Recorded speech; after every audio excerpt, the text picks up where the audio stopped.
Hi, everybody, and welcome to another episode of Circle Up and Get Real, where we talk about things that matter with people who matter.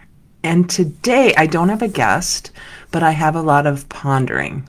A lot of things I've been thinking about recently from my own experience working in Underby on my podcast a couple weeks ago. I've been thinking about the distinctions I noticed between the world of nonprofits and for-profits. So I just wanted to kind of explore some ideas, and I could be completely wrong about a lot of this. So I would love engagement with this live or later to help me understand better.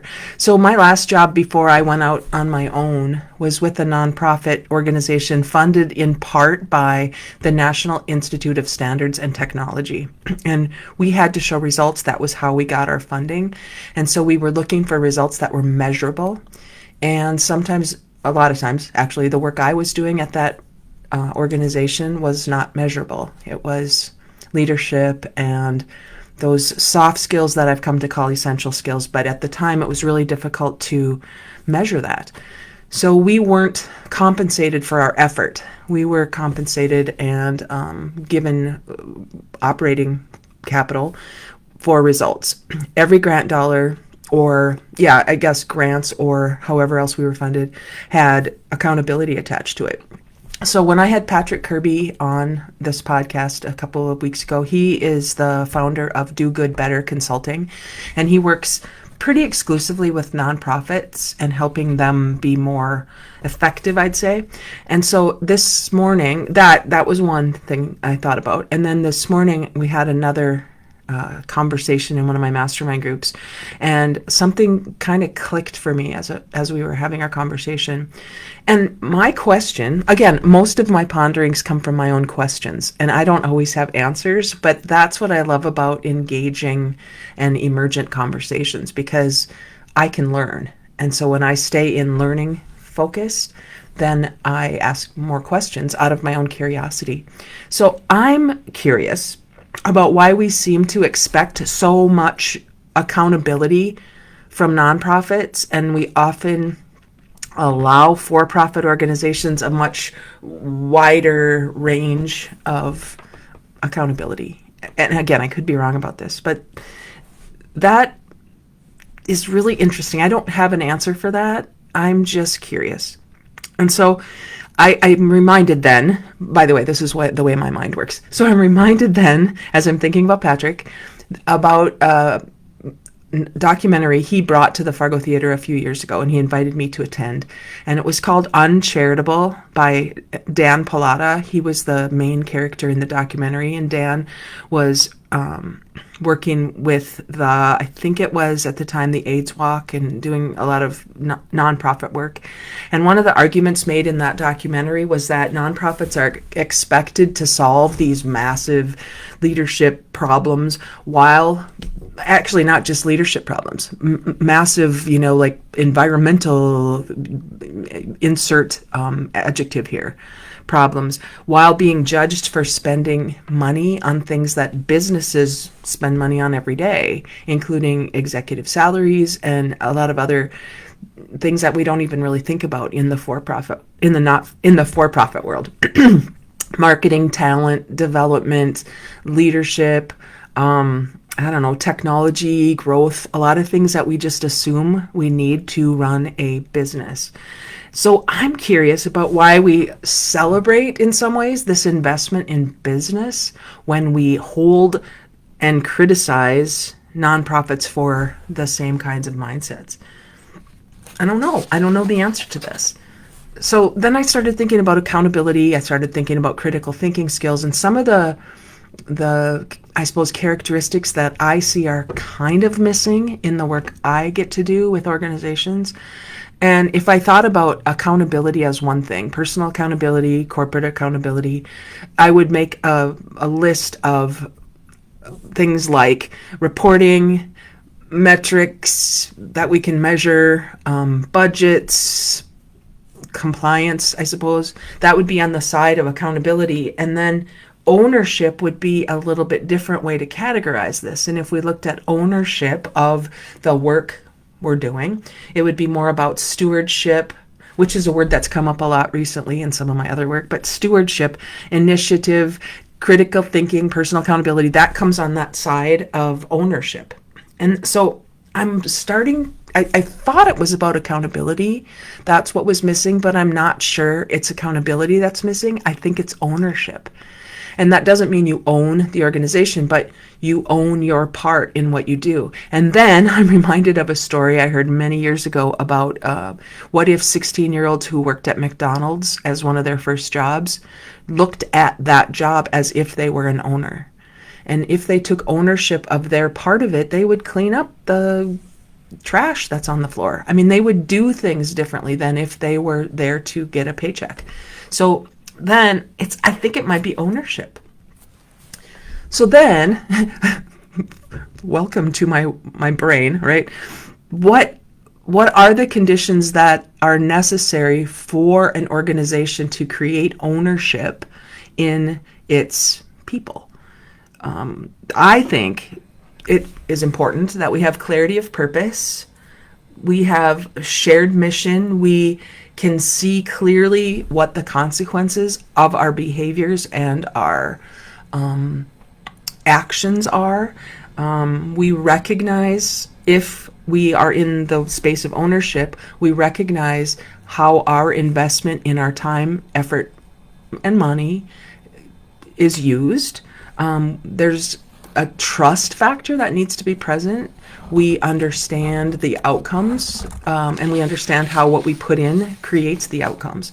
So I think about that because in nonprofits that I've either been an employee of or been a facilitator or a consultant for, in some, maybe most, every dollar counts. Every donor matters, every grant matters, and you can see the direct connection when you look at it like that between the actions that the organization takes and the outcomes. So I am just curious about whether, and again, I'm not judging for-profits against not-for-profits or nonprofits, but I wonder if some organizations have become so far removed from consequences that people don't really feel ownership, or they don't feel the connection between what I choose and what I do as an employee, or I guess it would be as an employee. I don't see how what I do today actually makes a difference. And that's how I see some of the culture challenges that I'm observing. So I've been exploring this idea that I wrote about in my first book in 2006. My first book was called The 100% Factor. And I, in that book, explored the distinction between capacity, which is right now today, and potential, which is maybe someday. And so as I've been thinking again about capacity, I think capacity exists in humans before it has an opportunity to be expressed. So we all have this capacity inside of us. And I think there are a lot of people that have a lot more capacity than they are either being asked to express or they are choosing to express.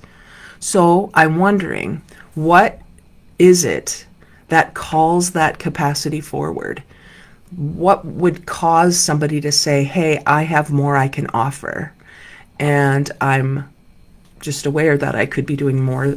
And again, I don't mean working harder. I mean adding capacity, which is my individual gifts, skills, talents. And so I think if you think about that, what would it be that would cause that capacity to be called forward? Sometimes it comes from scarcity, sometimes it comes from purpose. So it's an away from in some ways, and it's a toward in some ways. Sometimes it's accountability, sometimes it's ownership.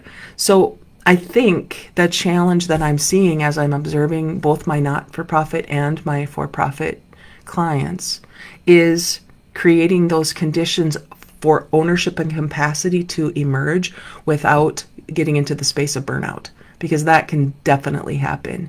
And I see that happening, at least going back in my own experience, both in my for-profit and my not-for-profit employeeship. Burnout was part of that, and I didn't put it all together until I'm looking back now on my career.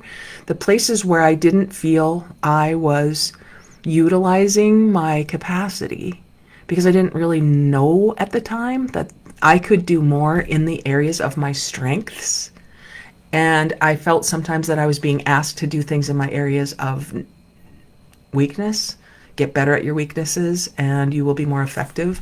As I've been studying Marcus Buckingham's work, and the book I'm reading right now is Design, Love, In. I'm just going to hold that up for you. Design, Love, In, which is his latest work, How to Unleash the Most Powerful Force in Business, which he says is love.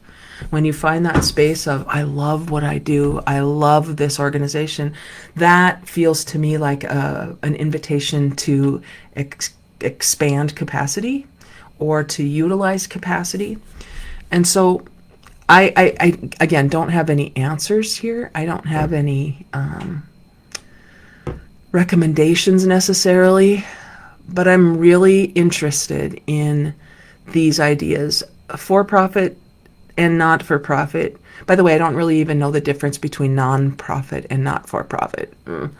That would be something for Patrick or some of you in those spaces to help me understand. But I feel like ownership of any position or any task or any community activity, when we feel a sense of ownership, like they want me to give my best self and they recognize and appreciate and value my unique characteristics and my strengths and my gifts, man, I would love to offer that in a bigger way if it were recognized as such and if it were invited. Because when it's mandated, it just feels heavier, doesn't it? Or when I'm expected to provide something to an organization or even a volunteer opportunity that doesn't feel like it's in my wheelhouse, it feels like a have to. It feels like a should. It feels a lot heavier. And that's why I think about being on boards. When I was earlier in my career and I'm going to just admit this here, but I didn't know better. I thought everything was to pad a resume. I thought at some point you put things on your resume to show you did it. Not how well you did it, but that you did it, right? And that's what Design Love In is talking about, that too. And we're looking for employees and we look at only their resumes and they say, oh, we did this and this and this, but we don't ask how they did it. Like, was that something that lit you up, that you said, oh my gosh, they recognized how valuable I could be with my unique set of strengths? There's a lot more opportunity for ownership in that, I think. And that's not unique only to nonprofits. That, I think, is what could be missing in any organization when we recognize our humans as unique individuals. So I have a few questions that I'm going to leave here. Again, no answers, but if you all thought, anybody who's listening to this, where in your life do you feel the strongest sense of ownership? Like, is it at work? Is it in your community? Is it with your family? Is it with your activities that you do outside of work or community? Do you sense ownership in something? I made a decision many years ago, and I haven't always followed up on this, but I made a decision that anytime I saw any trash on the ground, I was going to pick it up. I remember being at a store and I drove up to the front of the store and I was in a parking space, and the one next to me, there was like somebody had thrown out a McDonald's bag and it had opened up all over and there was all this trash. And I thought, that is just, I don't get how people do that. So I picked it up. And then I thought, anytime I see something, I am not going to walk around it. I remember when this was. It was when I read the book Leadership and Self-Deception, and about how I can make a choice in every moment. And I have to live with whatever choice I make in that moment if I really want to be accountable to my actions. And so I pick trash up. I usually do that. I'm not as aware of it as I was when I first read that book, but I think it shifted me in some ways. And I can be an owner. I can own my parking lot, as an example, or my lawn, or whatever it might be. And then I make choices based on who I know myself to be. It becomes almost identity. And to me, that's ownership of my surroundings, of my place in the surroundings. So I'm just curious if you have had that feeling and what creates that feeling in you. And so then, does accountability in its most effective sense come from somebody else who causes you to feel you need to be accountable to that person? Or could it be that being accountable with somebody else carries with it a different energy? Personally, I prefer to be accountable with other people than to other people. To me, that asks me to give my gifts and be in the space that's uniquely mine. And when people recognize and appreciate that, man, I want to do more of that.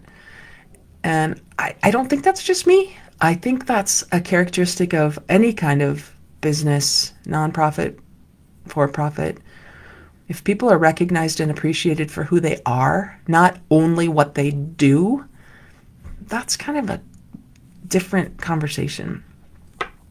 And so then I'm curious, depending on your organization, if you're listening to this, if you happen to lose half of your budget tomorrow, what would improve and what would get worse? And then we can think about how we use capital, how we use investments, how do we use this tool called money? And are we dependent on it without being grateful? Or I don't know. I'm just thinking about all these things. So I wonder then, maybe accountability isn't a result of oversight or somebody telling me I have to do something. Maybe it's created when people in their hearts genuinely believe that they are stewards of something greater than them, something that matters in a bigger way than how I pay the bills. I'm not dissing that. I'm just wondering if that's how personal accountability is. Maybe it's inspired rather than motivated. And to me, there's a distinction between those two words. Inspired is coming from the inside. It's like I can't not do this thing when I'm inspired. Motivated, provide a motive, sometimes comes from fear of what will happen if I don't. So when we provide a motive and we say you have to do this thing, we will do it, and we will do it from a different being space than if we were recognized and if it came from our own inspiration. That's my opinion in that.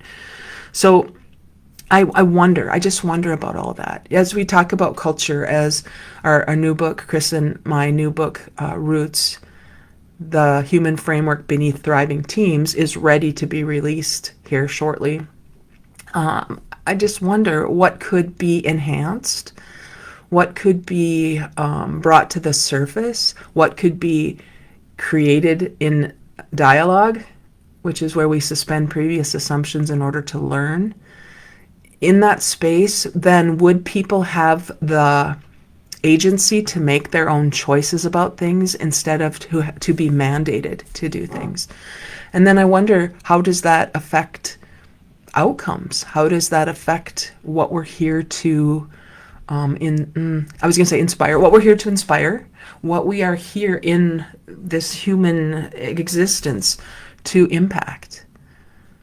Maybe not everybody thinks about things like this. I get it. I'm watching my viewership even as I do this live, and it's down to 0 right now. So I recognize that this is not a conversation that's really sexy. There are a lot of other conversations that get a lot more attention right now. Yet this is what I think about. These are the conversations that I love having. So if there's ever a time that you'd like to have a conversation like this, please reach out.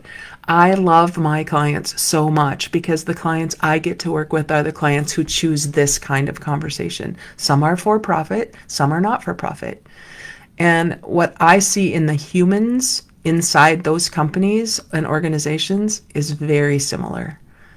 It's not like for-profit people are money hungry and not-for-profit people are mission driven only. It's not a distinction at all. In fact, it's very much the same. And so I see humans as amazing always. I see humans as amazing always. It's just that some have been given the opportunity to have conversations like this and some are interested in it and Not everyone is, and that's okay. I couldn't do the work I want to do if I were doing the work I want to do with everyone in the world. It would be way overwhelming. So I'm really curious about how you hear some of this, how you hear capacity versus potential. Potential, maybe someday it'll happen, maybe someday. And that's where I think a lot of people can get their hearts broken when they live in potential. Maybe someday somebody will see me. Maybe someday someone will appreciate me. Maybe someday I'll be able to offer everything that's in my heart. And if nobody sees that in me, then burnout can be an effect of that.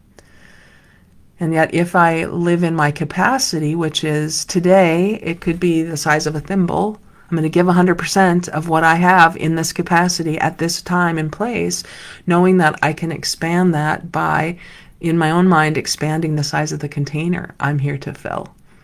Capacity in my awareness of it, my observation of it, can be expanded in the moment when people are seen and heard and appreciated and gotten and recognized. And then it's like the Grinch, right? His heart grew 3 sizes that day because that's what can happen. And then it doesn't matter if we're working at a for-profit or a not-for-profit.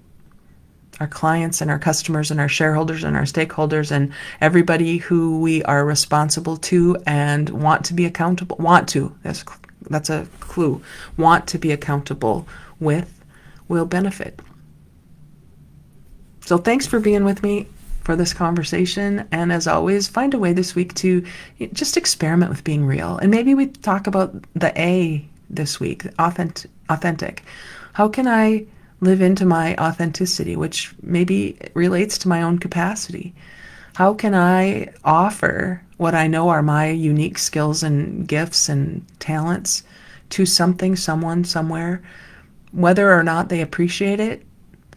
Because maybe it just causes me to feel better. Maybe I pick up some trash. Maybe I just do something that I know is the right thing to do, even if nobody notices. Try that. See how that feels this week. I'll talk to you again. Thanks, everybody.